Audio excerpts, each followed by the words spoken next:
नमस्कार।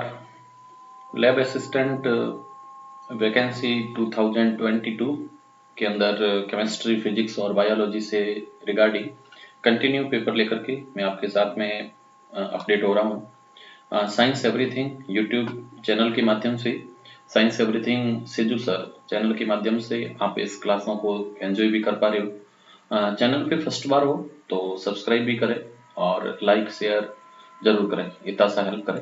और चलते क्वेश्चनों की तरफ।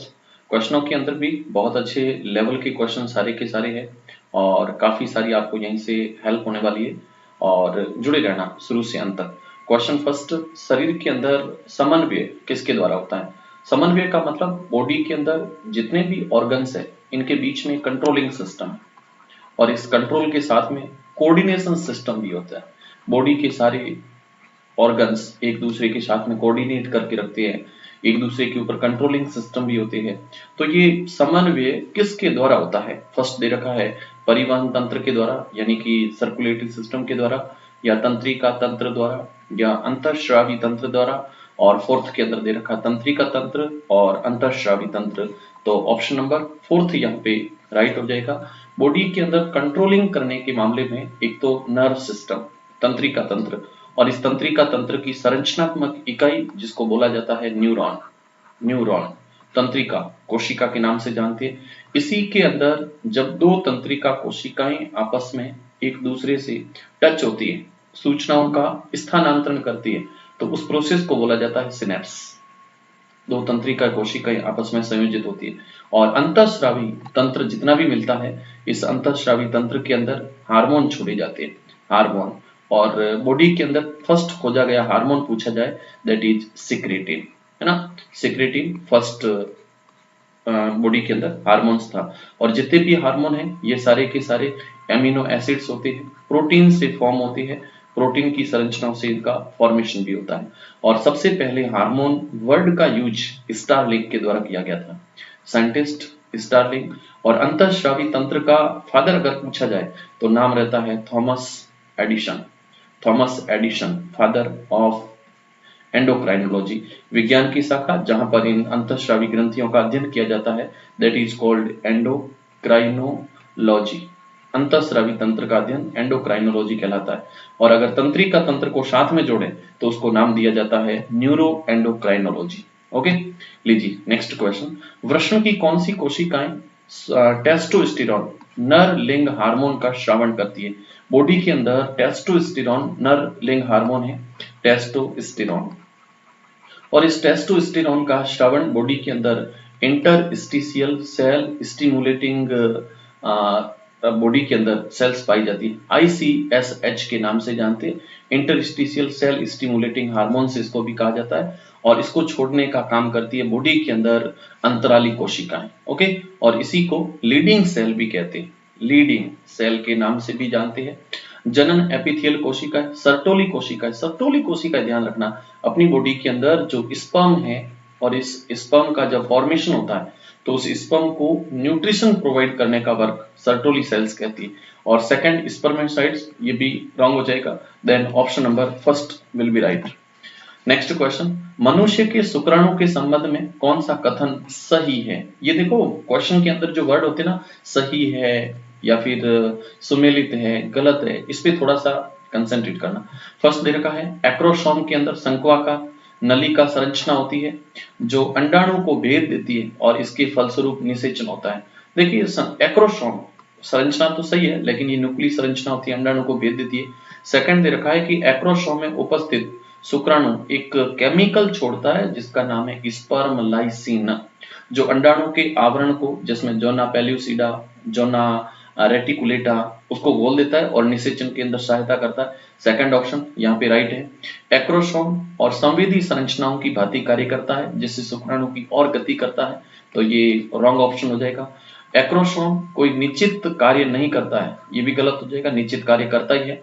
और फर्स्ट ऑप्शन भी यहाँ पे गलत हो जाएगा, ऑप्शन नंबर सेकंड सही है।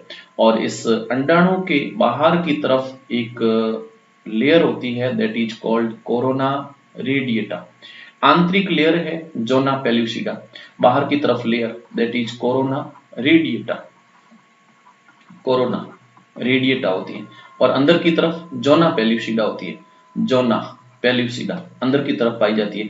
और इस लेयर को डाइजेस्ट करने का काम, इस लेयर को घोलने का काम करता है स्पर्म से छोड़ा जाने वाला एक केमिकल, जो कि स्पर्म के सबसे टॉप पार्ट से छोड़ा जाता है। इस टॉप पार्ट को अपन नाम देते हैं एक्रोसोम, और यहीं से एक केमिकल छोड़ा जाता है जिसका नाम है स्पर्म लाइसिन, और यही स्पर्म लाइसिन ये वर्क करता है, sperm lysine. Okay, option number second सही है। लीजिए नेक्स्ट क्वेश्चन आपके सामने है। एक दृढ़ पिंड इकाई कोणीय वेग से घूर्णन गति कर रहा है, तो उसके जड़त्व आघूर्ण का मान कितना होगा? जड़त्व आघूर्ण गतिज ऊर्जा के बराबर होगा, गतिज ऊर्जा का दुगुना होगा, गतिज ऊर्जा का आधा होगा, या गतिज ऊर्जा का 4 गुना होगा। Energy of kinetics is equal to 1/2 mv² से इसको कैलकुलेट किया जाता है। बट यहाँ पे कोणीय वेग की बात हो रही है, और कोणीय वेग बल आघूर्ण दोनों के बारे में पूछा जा रहा है। तो जड़त्व आघूर्ण का जो मान है वो जड़त्व आघूर्ण कोणीय वेग अगर होगा, गति कर रहा है, तो उसका मान हमेशा वेग 2v हो जाएगा। तो ऑप्शन नंबर यहाँ पे सेकंड सही हो जाएगा, सेकंड ऑप्शन। लीजिए नेक्स्ट क्वेश्चन। कौन सा कथन गलत है? रेखीय संवेग का आघूर्ण एक सदिश राशि होता है, ये ऑप्शन यहाँ पे सही है। द्रव्यमान का आघूर्ण जड़त्व आघूर्ण कहलाता है, ये भी यहाँ पे देखिए जड़त्व आघूर्ण कहलाता है, द्रव्यमान का आघूर्ण ये यहाँ पे गलत हो जाएगा। रेखीय संवेग का आघूर्ण कोणीय संवेग कहलाता है, ऑप्शन सही है। बल का आघूर्ण बल आघूर्ण कहलाता है, ये भी सही है। देन ऑप्शन नंबर सेकंड यहाँ पे गलत ऑप्शन हो जाएगा। कौन सा कथन गलत है? इस प्रकार से पूछा था। ठोस गोले और उसके व्यास के सापेक्ष घूर्णन त्रिज्या कितनी होगी? देखिए ठोस गोलों के रेस्पेक्ट में जब भी क्वेश्चन पूछा जाता है, तो इस ठोस गोले के अंदर व्यास के रेस्पेक्ट में जब इसकी त्रिज्या को पूछा जाता है, तो इस त्रिज्या के ऊपर याद रखना, ठोस गोले के ऊपर और ठोस गोले के अंदर इसकी त्रिज्या के रेस्पेक्ट में पूछा है, तो व्यास और त्रिज्या दोनों के बीच में व्यास यानी टोटल आप देख लो यहाँ पे, और त्रिज्या के बीच में संबंध क्या होगा, ये क्वेश्चन पूछा जा, ये क्वेश्चन डायरेक्टली पूछा जाता है। आपको फॉर्मूला इसमें याद रखना पड़ेगा, √2/5 और r से इसको डिनोट किया जाता है। कौन सा ऑप्शन सही हो जाएगा? ऑप्शन नंबर फर्स्ट इसमें सही हो जाएगा। 2/5 √2/5 r से इसको डिनोट करते हैं। घूर्णन करती हुई किसी दृढ़ वस्तु, घूर्णन करती हुई किसी दृढ़ वस्तु के सभी कण वृत्तीय पथ पर गति करते, ऐसी स्थिति में घूर्णन अक्ष ना घूर्णन गति कर रही है, कोई दृढ़ वस्तु है और एक वृत्तीय पथ पर गति कर रही है, वृत्तीय पथ पर गति करती है, तो इसके अंदर घूर्णन अक्ष की बात हो रही है। वस्तु में किसी भी बिंदु से गुजरे, या वस्तु के बाहर स्थित हो, या कहीं पर भी स्थित हो, या द्रव्यमान केंद्र से होकर के गुजर सकता है।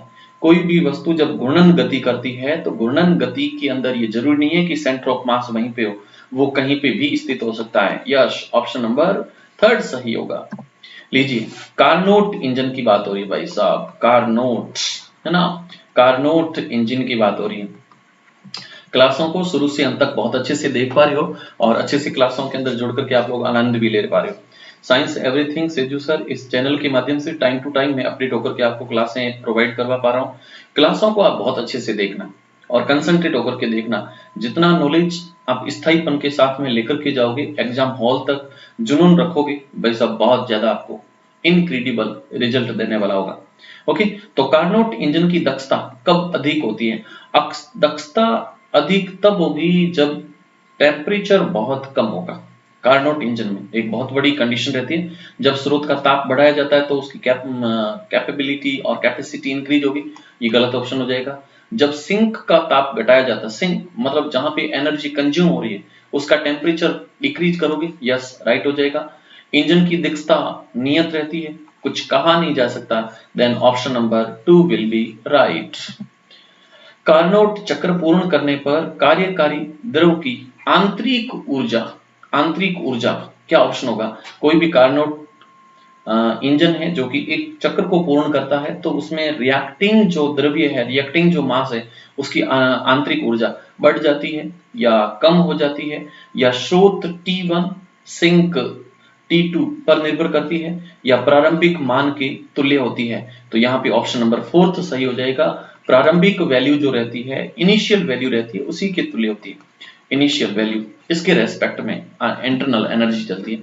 एक बेलन के भीतर, कोई भी एक बेलन, और इस बेलन के भीतर बात हो रही है इनके भीतर के प्रेशर के ऊपर, जब अंदर के प्रेशर को कॉन्ट्रैक्ट किया जाता है, संपीड़ित किया जाता है, फिर पिस्टन को उसी दिशा में रहने दिया जाता है। तो कुछ टाइम जब व्यतीत होता है तो टाइम के साथ साथ में इसका दाब घटेगा या दाब बढ़ेगा, दाब उतना ही रहेगा, या दाब गैस के स्वभाव के अनुसार घट या बढ़ भी सकता है। देखिए पहले आपने संपीड़ित कर लिया है तो उसकी जो वॉल होगी वो अंदर की तरफ, है ना, प्रेशर इंडेंट करेगी, मतलब उसका दाब हमेशा घट जाएगा। तो option number first will be right. लीजिए नेक्स्ट क्वेश्चन। 25 सेंटीमीटर लंबे एक लोलक यानी कि सरल लोलक की बात हो रही है। सरल लोलक कोई भी सरफेस है और इसके सापेक्ष ये सरल लोलक, पहले इसकी लंबाई थी 25 सेंटीमीटर, अब इसको इंक्रीज करके कर दिया है 100 सेंटीमीटर। और आपको पता है लंबाई बढ़ाओगे तो आवर्तकाल, लंबाई बढ़ाओगे तो आवर्तकाल घटेगा कि बढ़ेगा, लेकिन कभी भी ये मास पर, द्रव्यमान पर डिपेंड नहीं करता है। 25 सेंटीमीटर है और आपने यहाँ पे 50 किलोग्राम की जगह 60 किलोग्राम कर दिया तो आवर्तकाल पे कोई डिपेंड नहीं, मतलब कोई प्रभाव ही नहीं पड़ेगा। लेकिन आवर्तकाल 1 सेकंड था तो 100 सेंटीमीटर लंबे लोलक का आवर्तकाल कितना होगा? तो जैसे ही आप इसके लंबाई को बढ़ाओगे तो आवर्तकाल बढ़ेगा, मतलब दोलन अब धीरे धीरे होना स्टार्ट हो जाएगा। तो इसमें ऑप्शन देखिए, आधा हो जाएगा या 4 सेकंड हो जाएगा, 1/2 सेकंड हो जाएगा।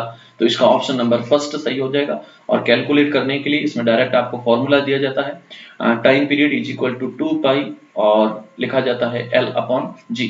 इस फॉर्मूले से इसको कैलकुलेट भी किया जाता है। एम द्रव्यमान का एक पिंड एक स्प्रिंग से बंधा हुआ है। यस, एक स्प्रिंग, और इस स्प्रिंग के साथ में एक एम द्रव्यमान का पिंड यहां से अटैच है, ये यहाँ पे एम द्रव्यमान का पिंड अटैच है और दोलन कर रहा है, ऑसिलेशन कर रहा है। जब स्प्रिंग का बल नियतांक यानी कि हो तो इस पिंड का दोलन काल कितना होगा? दोलन काल, यहाँ पे फिर अगेन टाइम पीरियड की बात हो रही है और दोलन काल को पूछने के लिए डायरेक्ट आपको फॉर्मूला यहाँ पे याद रखना पड़ेगा, 2 पाई√m यानी कि मास अपॉन इसका जो फोर्स कांस्टेंट वैल्यू है कि।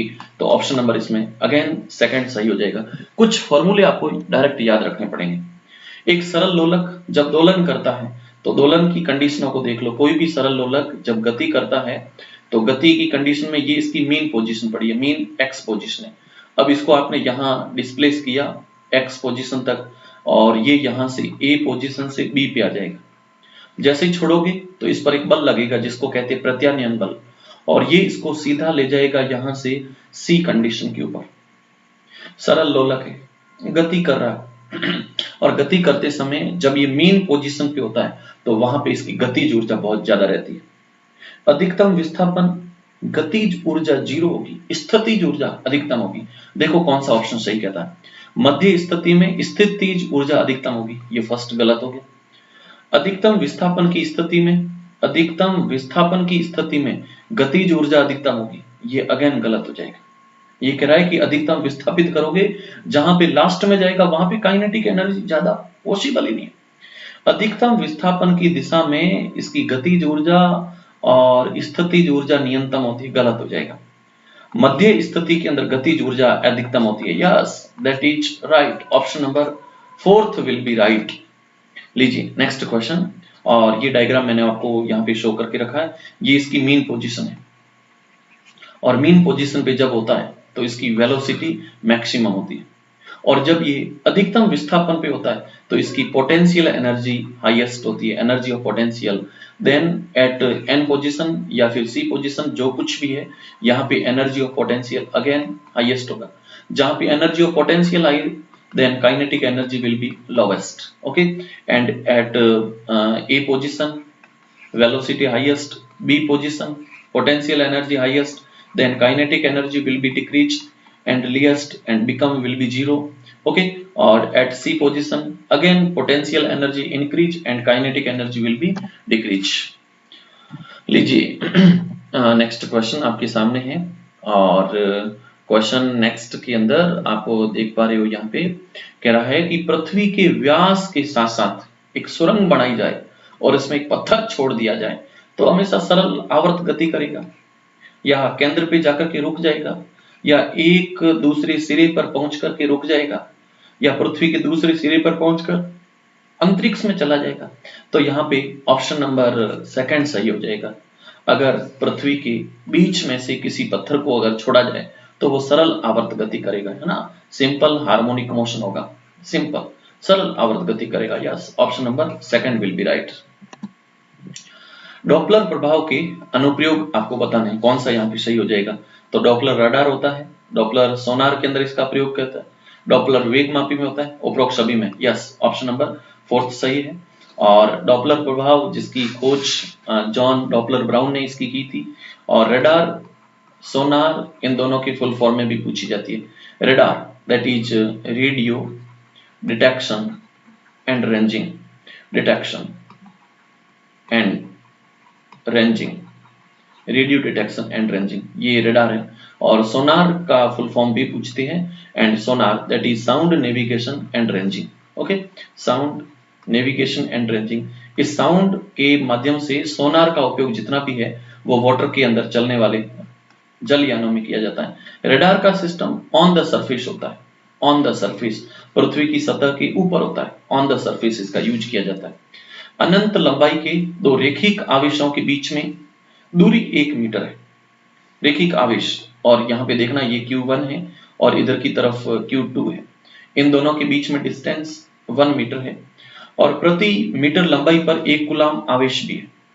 रेखिक आवेश के कारण एक आवेश की एकांक लंबाई पर मान बल न्यूटन में कितना होगा, इसको सीधा याद रखोगे, लगने वाला जो फोर्स होगा, बल होगा, वो 1/2 पाई एप्सिलॉन 0 होगा, 2 पाई एप्सिलॉन 0, ये डायरेक्ट फॉर्मूला दिया जाता है। यस, ऑप्शन नंबर फर्स्ट सही हो जाएगा। 4 पाई एप्सिलॉन 0, 1/√4 पाई एप्सिलॉन 0 या √4 पाई एप्सिलॉन 0, तो option number first will be right, ये डायरेक्ट दी जाती है। 2-2 ओम के प्रतिरोध तारों को एक त्रिभुज में बनाया जाता है। यस, ये यहाँ पे टर्मिनल ए है, दैट इज टर्मिनल बी, और यहाँ पे कह रहा है कि एक त्रिभुज बनाया जाता है। तो त्रिभुज के अंदर ये बीच में यहाँ पे एक रेजिस्टेंस जिसकी वैल्यू 2 ओम है, और ऊपर की तरफ अगेन यहाँ पर 2 ओम है, और यहाँ पे अगेन इसकी वैल्यू 2 ओम है, 2 ओम दे रखी है। ये कह रहा है कि कोई भी दो सिरे उनके बीच में तुल्य प्रतिरोध कितना होगा। तो तुल्य प्रतिरोध को आप देखोगे यहाँ पे, तो तुल्य प्रतिरोध को कुछ इस सीक्वेंस में आप इसको अरेंज करोगे, है ना, और नीचे की तरफ देखोगे तो अगेन एक सेकंड सिंगल 2 ओम का है, तो यहाँ पे 2 ओम, अगेन 2 ओम, और नीचे की तरफ 2 ohm, then value will be 1/4 plus 1/2, है ना, 1/r in parallel, then you will calculate ये 1/4 p, देन इसकी वैल्यू रहेगी 4, 4 जा 1 और 2 4 जा 2 time, then that will be 3/4, या इसको रिवर्स उल्टा करोगे तो that will be 4/3 ohm. Yes, option number second right हो जाएगा यहाँ पे। Okay, yes. मीटर ब्रिज का तार बना हुआ है, मीटर ब्रिज का तार बना हुआ है, लेकिन क्वेश्चन पूछा है कि बना हुआ किससे होता है, लोहे से, कांस्टेंट से, मैंगनीज और यूरेका से, इस्पात और एल्यूमिनियम की मिश्र धातु से। तो इसका उपयोग हमेशा बड़ा, इसका फॉर्मेशन हमेशा मैंगनीज से होता है और यूरेका से इनका यूज किया जाता है। एक सरल सूक्ष्मदर्शी, एक सिंपल सूक्ष्मदर्शी की बात हो रही है, जिसके अंदर नॉर्मल कॉन्वेक्स या कॉनकेव, कौन से लगाओगे, अंदर उत्तल लेंस लगाए जाते हैं सिंपल सूक्ष्मदर्शी के अंदर, और ये जो सूक्ष्मदर्शी में सिंपल लगाए जाते हैं उत्तल लेंस होता है, इसको अपन कहते हैं कॉन्वेक्स मिरर के नाम से भी जानते हैं, है ना, कॉन्वेक्स मिरर है। और यहाँ पर कॉन्वेक्स मिरर के अंदर क्वेश्चन पूछा है कि इसको सूक्ष्मदर्शी के अंदर आवर्धन क्षमता मापने के लिए, तो आवर्धन क्षमता मापने के लिए यहाँ पे डायोप्टर अपॉन फोकल लेंथ का यहाँ पे रेशियो देखा जाता है, D/F राइट ऑप्शन हो जाएगा। लीजिए नेक्स्ट क्वेश्चन, चारों क्वांटम संख्याएं क्रमशः जिसके अंदर n, l, m और s, इन चारों के मान दे रखे हैं, और कौन सा समूह यहाँ पे गलत है। फर्स्ट में दे रखा है n = 2, n जब 2 होगा तो l की वैल्यू के अंदर s = 0 और p = 1 होगा, दोनों ही पॉसिबल है फर्स्ट के अंदर।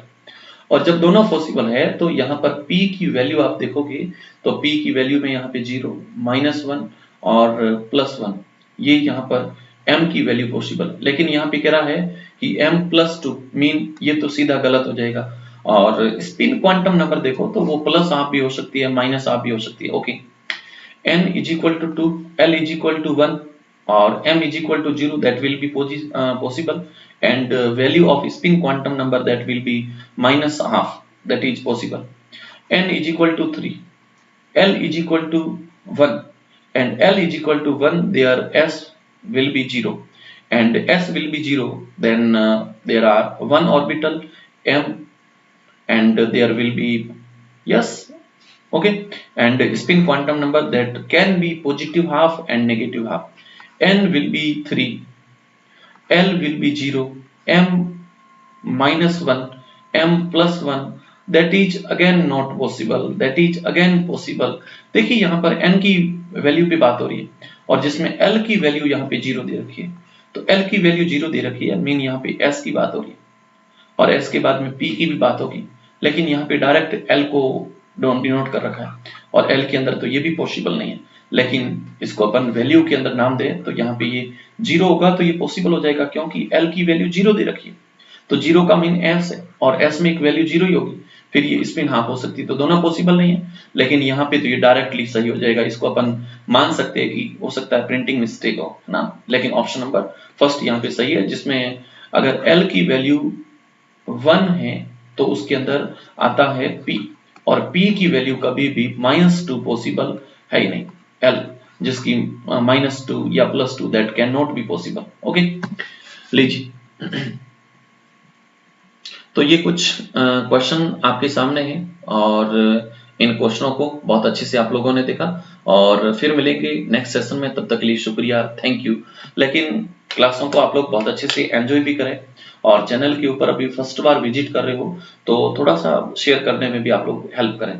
ओके, और लास्ट क्वेश्चन का आंसर क्या होगा मुझे कमेंट सेक्शन के अंदर आंसर करना, अगर आप लोगों ने इस वीडियो को यहाँ तक देखा हो तो। Thank you, wish you all the best.